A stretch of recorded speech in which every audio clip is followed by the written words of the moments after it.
Hello, Algebra 2 students. Today we are going to graph linear inequalities in two variables. This is section 2.8. Previously, we've graphed linear equations in two variables using the forms y equals mx plus b, known as the slope-intercept form, and then the point-slope form with the formula y minus y1 equals m times x minus x1. Today we'll go to inequalities. So recall inequalities have the symbols less than, greater than, less than or equal to, and greater than or equal to. There are several steps for graphing linear inequalities. The first thing you want to do is graph the line as if it had an equal sign. So you may use the slope-intercept form. So you may use y equals mx plus b, or you can use the intercepts form, which is ax plus by equals c. Next thing you want to do is determine whether you should connect your dots with a solid line or a dotted line. If you want to connect it with a solid line, the inequality must be less than or equal to or greater than or equal to. In other words, there should be a line here underneath each of the inequalities. If you want to connect the dots with a dotted line, there should not be a line underneath the inequality. So that part's pretty easy, but students tend to forget it and they're used to just connecting dots with a straight line. Then last but not least is picking a test point and shading. And 99% of the time you can pick the test point 0, 0, but not always the case. And I'll let you know when we do some example problems. We have 5 examples to do. The first one is on the far right, and it's y is greater than 3x minus 4. So the first thing I do is identify that is already in slope-intercept form. If you replace the greater than with just an equal sign, you know that's y equals mx plus b. So what we want to do is identify the slope. So the slope is 3. And so remember, that's m is slope, and write it as a fraction. So 3 over 1. And your y-intercept is negative 4. And that's your b value. And it is a point. So you have the x-coordinate, which is always going to be 0, and the y-coordinate is negative 4. Now that you know those two things, you can plot the y-intercept and use the slope to plot additional points. Let's go ahead and do that. So start at 0, negative 4. So stay at 0 and go down 4. And now you're going to rise 3, run 1 to the right. So 1, 2, 3, run 1, 1, 2, 3. And you want to use up the entire graph for this because your answer is not connecting the dots. It's actually a shaded solution. And repeat on the bottom. So go down 3, or you can go down 3, left 1 from the y-intercept. Okay. And now, next thing we want to do before you connect them, is it a solid or dotted line? Well, if you look at the original problem, this symbol does not have a line underneath, so it's going to be a dotted line or dashed line. So you connect the dots with a dashed line, and then just make sure that you put arrows knowing that it continues on. So steps 1 and 2 are done. And finally, step 3. Well, what point do we pick? You want to pick a point that is not on this dotted line. And the simplest point that you can pick is this point right here, 0, 0. Because notice this dot is not anywhere on the red line. So we are going to test 0, 0. So I'm going to say test the point 0, 0. Where do you test it? You test in the original problem. And what do we do? Well, you know, x is 0 and y is 0. So replace each of the x and y variables with 0. And please don't put 30 there. That's 3 times 0. That 0 is greater than 0 minus 4. And you have to determine if it's true or false. You only shade when it's true. You shade the true side. 0 greater than negative 4 is true. Therefore, when we tested 0, 0, it produced a true statement. So Since 0, 0 produced a true statement, shade the side that 0, 0 is on. And that is your answer. So your answer is not a number or an ordered pair. It's an actual shading of a graph. That is your answer.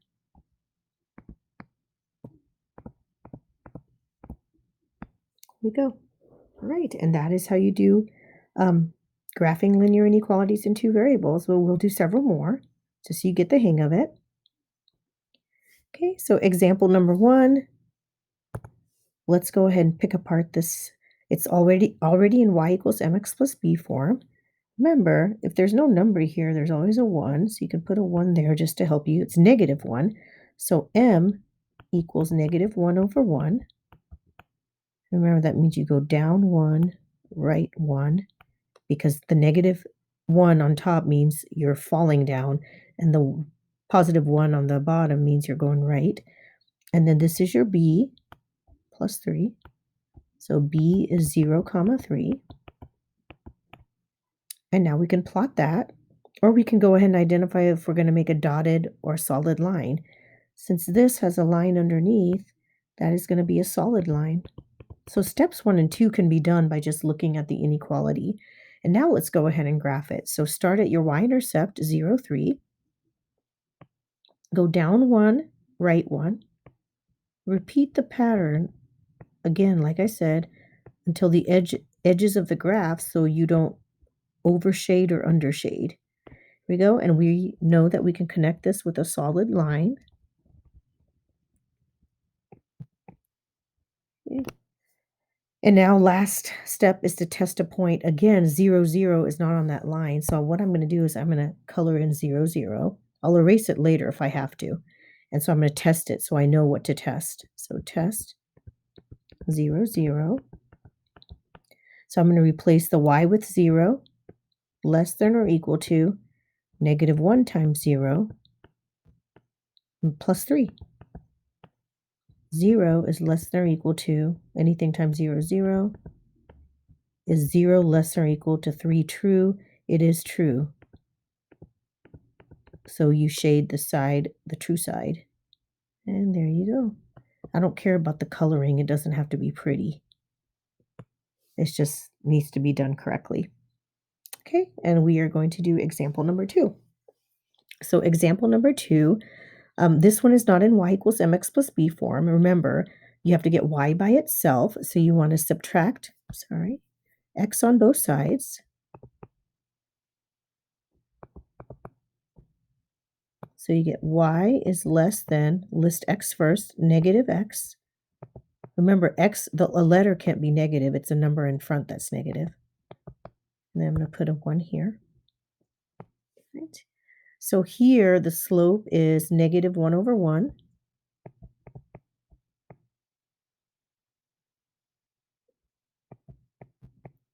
The y-intercept is 0, negative 5. Okay.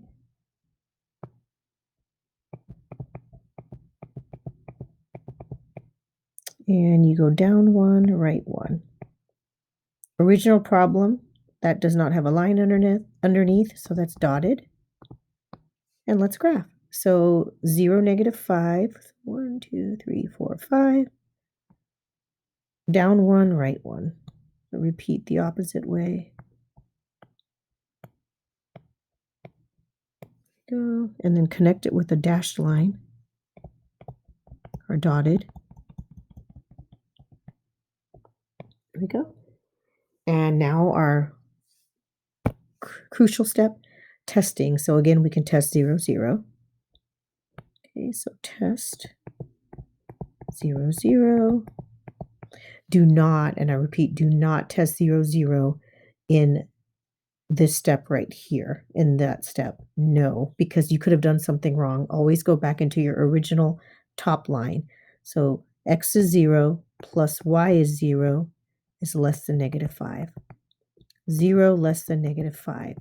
That is false. We know 0 is bigger than negative 5, not less than. So that is false. And you don't shade the false side, you shade the true side. So if this side is false,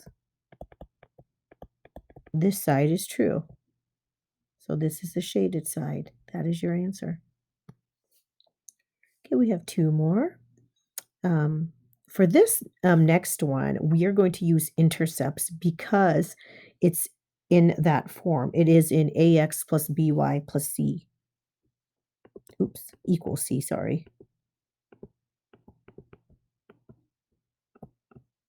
So in that case, you want to find x and y intercepts. You don't have to, but it sure is easy.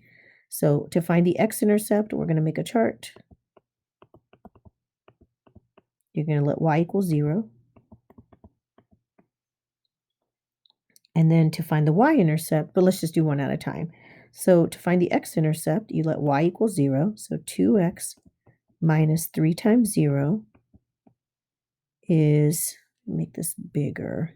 There we go, so you can see a little bit better, is greater than or equal to 12. And don't worry about it being greater than. When you're solving, you can call it an equal sign. So that 2x, anything times 0 is 0. Divide by 2, x equals 6. So we are going to plot 6, 0, because remember we let y equal 0.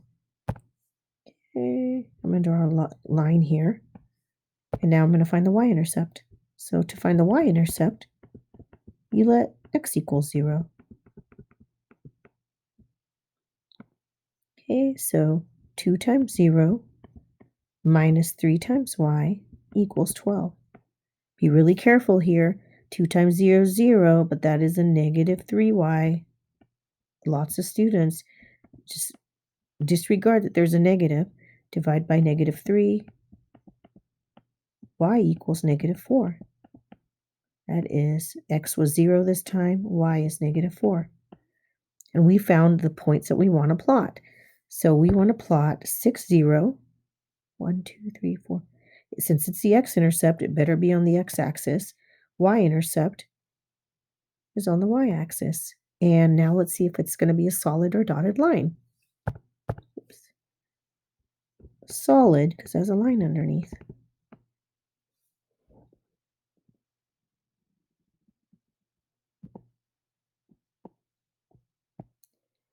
Right, and then finally testing a point and 0, 0. Always write down which point you're testing so you know. And let's go back into the original equation. 2 times 0 minus 3 times 0 greater than or equal to, don't call it an equal sign anymore because that's the original problem. The entire left side 0. 0 minus 0 is just 0. Is 0 greater than or equal to 12? No, it is not. 0 is not greater than or equal to 12. So this is the false. Now, do you want to write false? If it helps you, sure, why not? This is the true side.